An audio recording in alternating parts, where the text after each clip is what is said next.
Hey guys, how's it going? This is Natenator.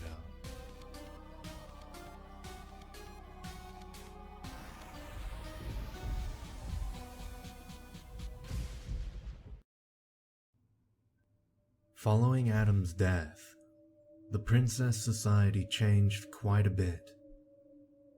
No longer was the princess just an idle object of fascination.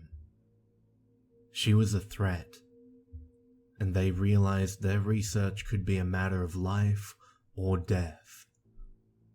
Very quickly, the society transformed into the way I knew it.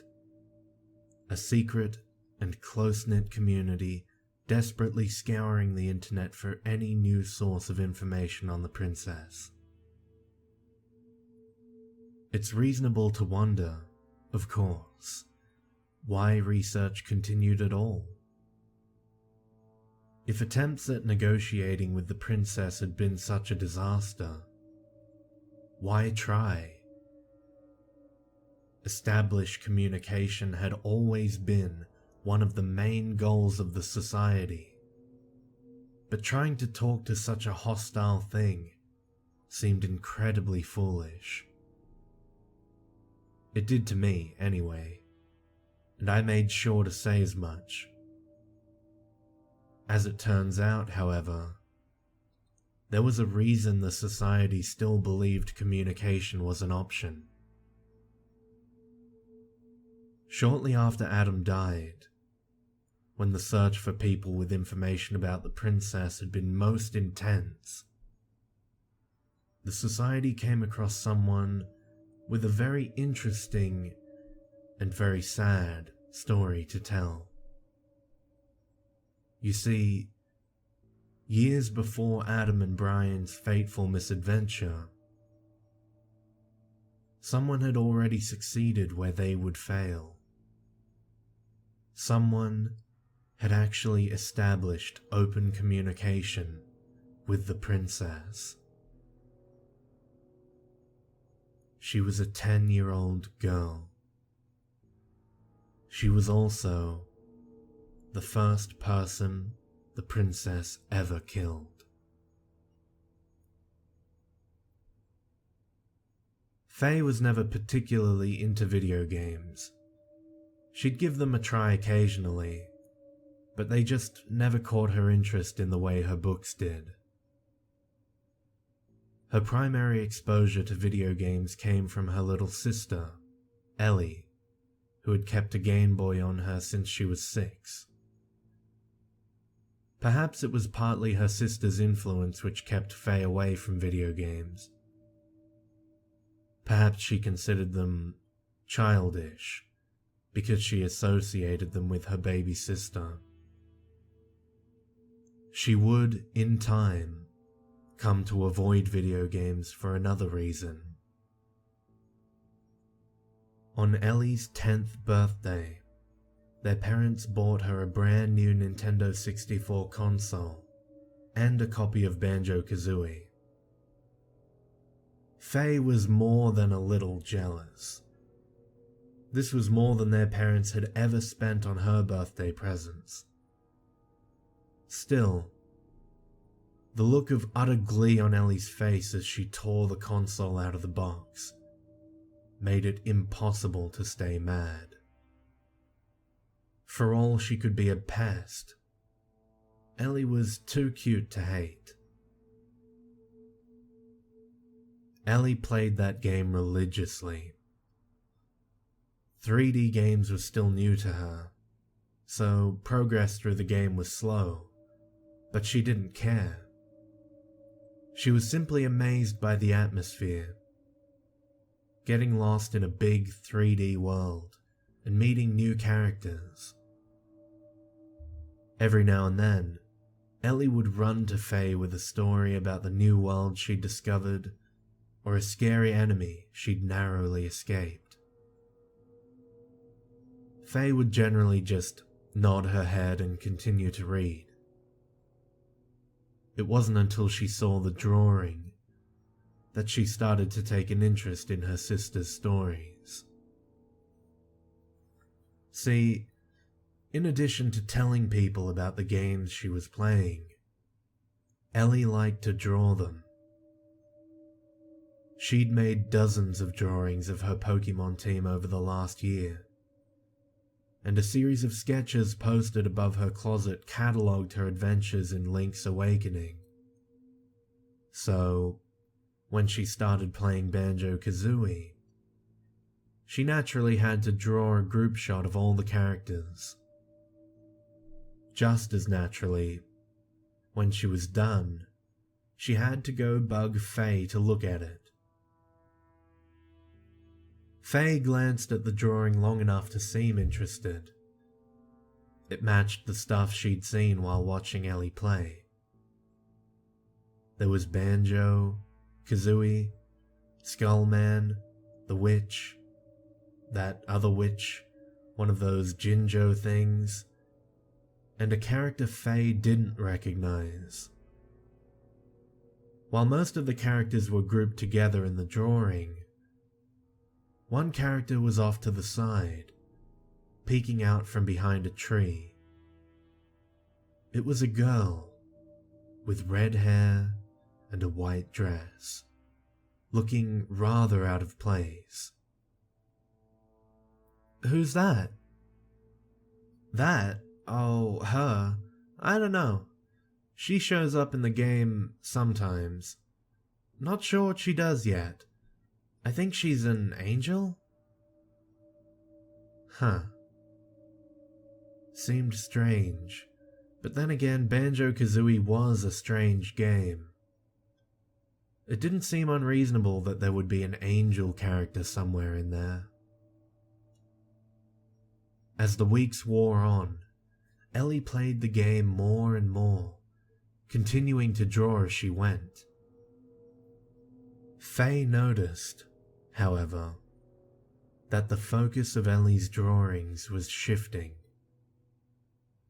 The other characters were appearing less and less, and the red-haired angel was becoming more and more central.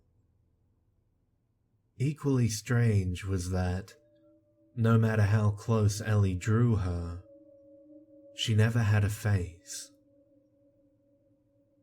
Eventually, Faye just had to ask, "So, what does the angel do?" "She's not an angel, actually. She's a princess. She told me." "Oh, well, what does the princess do?" "She helps me. She makes the bad guys go away. Also, when there's a tough jumping part, she can make me fly to the other side. Once, she gave me eggs, but I think she gave me too many, because the numbers turned into letters and everything started buzzing. It was pretty funny." Faye's eyes were starting to glaze as, to her, Ellie seemed to be launching into another one of her recaps. She quickly tried to change the subject. "Why doesn't she have a face?" Ellie looked down at the drawing, as though she hadn't even noticed. She eventually smiled and said, "She's not done yet." "Oh, okay." The drawing wasn't finished. That made sense. Faye decided to make her exit before Ellie could begin another story. Ellie never drew a face on that picture. More weeks passed, and Ellie was playing the game more and more. Faye was amazed Ellie hadn't beaten it yet.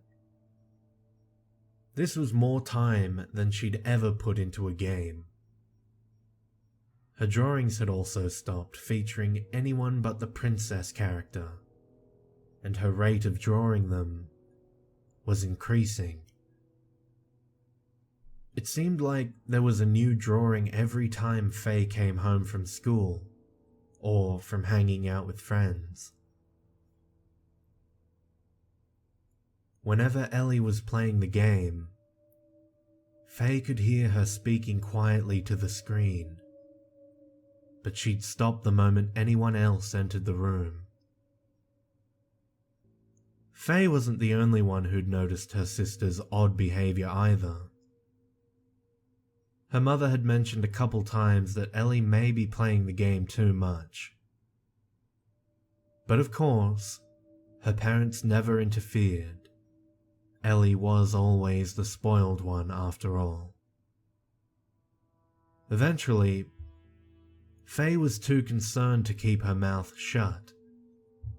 She had to ask Ellie for some answers. It was strange, but she was almost nervous to confront her sister about it. She'd never felt scared or intimidated by her sister before, but something about how obsessed she'd become put Faye on edge. "Why do you draw the princess so much?" Ellie didn't look up from her latest sketch in progress. "She says if I draw her, she'll stop hurting me." A chill went down Faye's back. Hurting her? What the hell kind of video game was this? How was it hurting her? Ellie looked up and saw Faye's chilled expression. "Hurting me in the game, silly." Faye let out a tentative sigh. She was only slightly relieved, but still just as confused. It was time for more questions. Okay, if she's a princess, what is she the princess of? Somewhere else. Somewhere else? She doesn't like to talk about it. It makes her mad. And when she's mad, she starts hurting me again. There was a mild twinge of fear in Ellie's voice as she said this.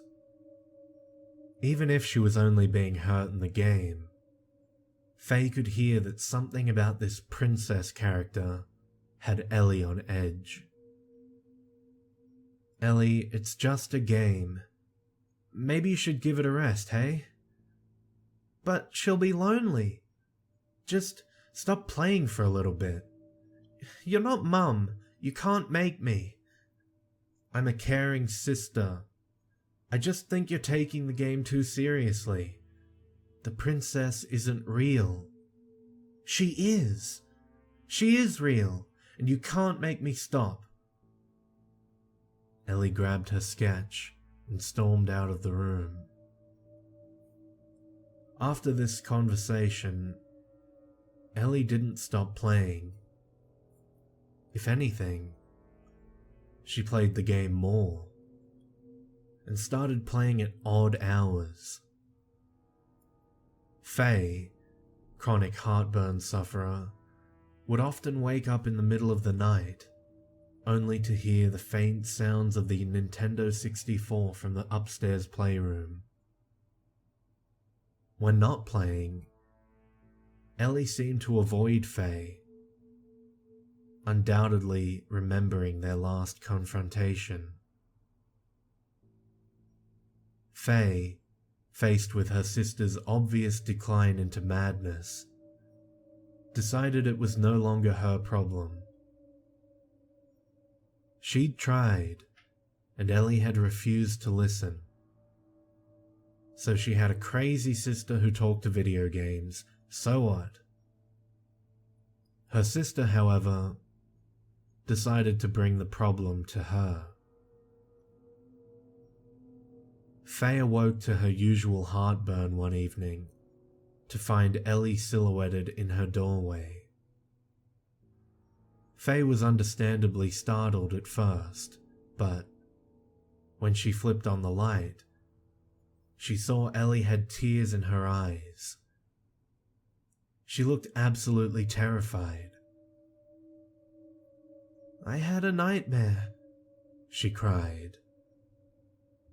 It had been years since Ellie had done this. When they were both younger, Ellie used to come to Faye for comfort when she had a nightmare. At the very least, Faye got a nice, scary story out of the deal. She'd always wondered why Ellie never went to their parents, but in the moment it never seemed right to ask. Just as they'd done years ago, Ellie toddled up to Faye's bed, sat at the foot of it, and summarized what had happened. In my dream, the princess, she showed me where she comes from. It's bad. It's weird and scary, and it makes her mad when she's there. It's like a kingdom, but it's not. Nothing's right. Everything's broken. It's full of people and things that are all blank like she is. But most of them can't think right because no one gave them brains. Or something. There's no sky, no water, no grass, no... Ellie started to cry. This was certainly the most elaborate nightmare Ellie had ever described. Much better than, there was a mean-looking jack-in-the-box with a gun. Faye reached out a hand to comfort her. It's all right, she said in as soothing a manner as she could. But her hand was pushed away. It's not all right. It was just a dream. No! I think when I'm not playing, the princess has to go back there. When I'm not playing with her or drawing her, she has to go back. It makes her so mad. I don't know why it makes her so mad to be there. Ellie stood up and headed for the door. Ellie, are you going to play the game now? I can't leave her there. She's not real. Shut up! Ellie slammed the door behind her. It seemed Faye had lost another battle for her sister's sanity. Her heartburn had calmed at least. She tried to lay down and return to sleep. But it wasn't over. Apparently this door slam had been loud enough to wake their mother, who had decided it was finally time for some discipline. At first, Faye just heard some muffled discussion from the playroom. This discussion, however, quickly escalated. Eventually, Faye could hear everything the two of them were saying. Eleanor Jane, you go back to bed this instant. Mum, I have to save the princess. She isn't real. How many times do I have to tell you video games aren't real? But she is real. She's not just in the game, she's here. She's right here, look. These are just drawings. They aren't... Oh God. Ellie, did you draw this? See? She's angry now. She's real and you're making her angry. Ellie, just go to bed. No, I have to help her. Go to bed. No. The screaming continued down the hall as Ellie was dragged back to her bedroom by her mother. Near as Faye could hear, Ellie was tossed into her room and the door shut behind her. Though faint, she could hear her sister weeping. Occasionally, she would cry out something increasingly incoherent. One particular thing stuck with Faye for years afterwards. You're just like them. They said she wasn't real. They ruined everything and you're just the same. This last outburst proved too much for Ellie's parents to ignore. In the following week, Ellie was sent to a psychiatric care specialist. When this specialist found himself unable to cure Ellie of her delusions, he recommended the use of medication to regulate Ellie's apparent hallucinations. Faye suspected that the recommendation might not have been entirely ethically motivated. The relationship between psychiatry and the drug companies being what it is, but one couldn't argue with the results. Within days of beginning her medication, Ellie's behavior was like that of a completely different person. No longer loud, shrieking and scribbling everywhere, Ellie became very quiet and withdrawn. Most notably, she didn't pick up her games anymore, not even her Game Boy. After a couple of weeks, Faye worked up the courage to ask Ellie if she still believed in the princess. Ellie considered it, calmly, coldly, before looking back up at her sister and replying, "She's not real." And then, one Saturday, Ellie was late for dinner. Faye and her parents searched all over the house for her, calling her, looking out the windows. She was nowhere to be found. That is, until Faye realized no one had checked the playroom. Why should they have? Ellie never went in there anymore. Sitting on a couch in front of a glowing screen, Faye found her sister. She was dead. Covering her body were bruises, cuts, and welts. She had been killed in nearly the exact same way as Adam would be years later, but with one key difference.